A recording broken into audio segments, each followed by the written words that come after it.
back to the channel, you guys. My name is Zach, and today we're going to be talking about The Last Duel. It's directed by Ridley Scott, and you only have to worry about 3 actors in this movie. Matt Damon, Adam Driver, and Jodie Comer. I think that's how you pronounce her last name. You can also count Ben Affleck if you want, but he's not a super important character in this movie. The general plot of this movie is a knight has been wronged, and basically he seeks recompense by dueling the person who wronged him. That's kind of the general gist. It's basically kind of like a revenge story, but not really. What I like about this movie is that the movie feels realistic and authentic. Like, the armor looks really nice and cool other than the stupid helmets. I mean, everything looks very genuinely middle-aged looking. And I don't mean like middle-aged dad look, but like the Middle Ages.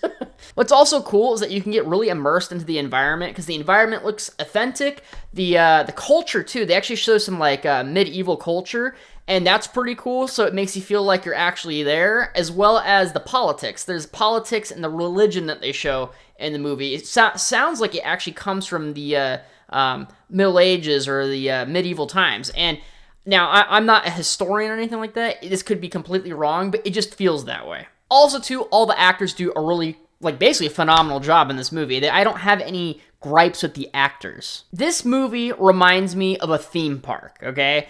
The lines are long and really fucking slow. It's not the acting, the directing, or the budget in this movie that's the problem. It's the pacing of this movie and how fucking boring it is. That's the real issue. First off, there's only 2 battles in the movie. There's kind of a war scene battle right in the beginning. It's only like 3 minutes long. It's really short. And then there's a battle at the end of the movie. And that's a really, really cool battle. I like that one. But this movie's 2.5 hours long, okay? It's a long fucking movie. There's 2 battles in this. And this movie is called, the title, is The Last Duel, okay? Motherfucker, there's only 1 duel in this whole movie. What do you mean the last duel? You mean the only duel? This should be called The Only Duel. Because there's no other duels in this movie. What the fuck are you talking about? What's also weird about this movie is that it doesn't have a linear storyline. So normally, there's a start and then you go linear into finish for most movies. This one, what it does is there's a storyline and you get 3 different perspectives from 3 different characters. And you kind of piece things together as you go along. So the first third of the movie, you get Matt Damon's God damn it. Matt Damon's perspective. And then the second, you get Adam Driver's perspective. And then the last third of the movie, you get Jodie's perspective. And then that's kind of how the movie's structured. It's very weird, and I'll tell you why. It's weird because it restarts a story 3 different times. So you watch kind of the same stuff, which normally I'm okay with, because in movies that do things like that, where they kind of rewind and show a different perspective, I'm sure you guys have seen movies that have done that, you get new information from different characters, and it makes you kind of question what you saw previously, right? This movie's weird because the stuff that I get, or the more information that I get as I watch the different perspectives of the different characters, I don't get, like, any real groundbreaking information that kind of sways me from my original thought process, if that makes any sense. It's kind of funny because, like, I'm sitting there and I'm watching the movie and, I see the bad guy do something bad, okay? I'm trying to be general as possible for you guys so I don't spoil anything.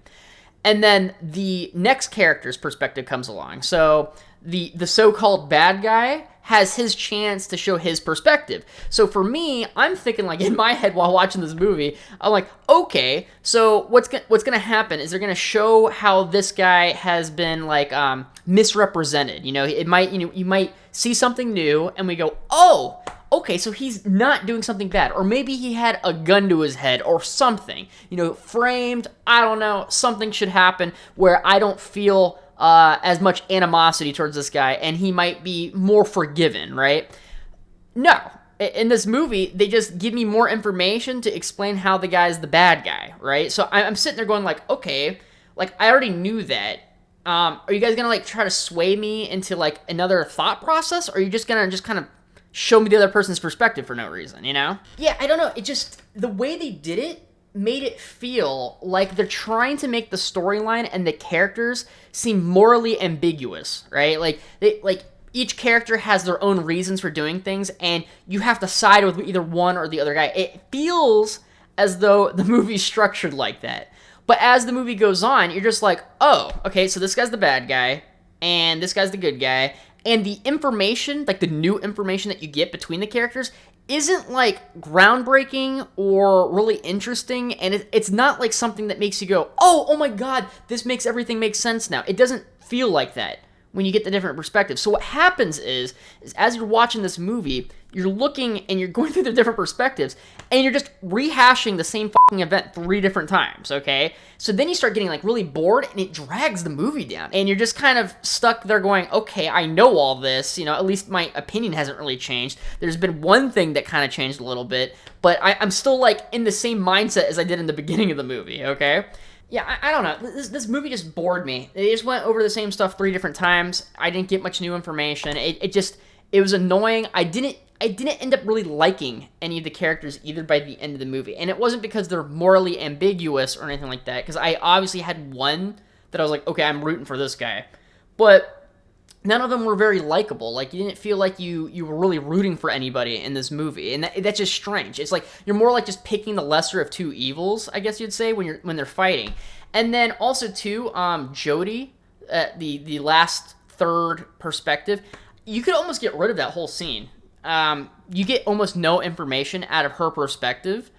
Just the fact that her husband in the movie, I don't want to try to spoil anything, is like just kind of more of a dick than you would think if you didn't have her perspective. But he's not like evil or anything like that. He's just kind of a dick, okay? That's all I can say. It's just weird. So the movie bored me. I didn't like it. The actors did great. All that other stuff did great. I'm going to go ahead and give this movie a D. It was just really boring. It was 2.5 hours. They could have cut a lot of shit out of this one. They could have cut the whole last third of the movie. It would be a lot better. And if you're not going to make it morally ambiguous, just make a linear movie that has a bad guy and a good guy that you're trying to root for, and have them fight. You know what I mean? Like, I don't know. It's like they're trying to do something different, but they didn't stick the landing. That's what it felt like to me. Thank you guys so much for watching. Please like, share, comment, subscribe, and do all that YouTube business. Oh, by the way, if you guys want to see a spoiler review of this movie, go ahead and get at least 5 likes from me. I'm a small channel. 5 likes is like big shit for me. So if you can do that, I'll do a, I guess you'd say, spoiler review of this movie. But thank you guys so much for watching, and see ya. Hey, you made it to the end. That means you must enjoy my content, so go ahead and tap that subscribe button for me. And if you don't like my content, subscribe anyways. My videos are proven to make your schlong longer. Follow me on Twitter and Instagram for discussions and movie topics. And thank you so much for the support. You guys are awesome. See ya.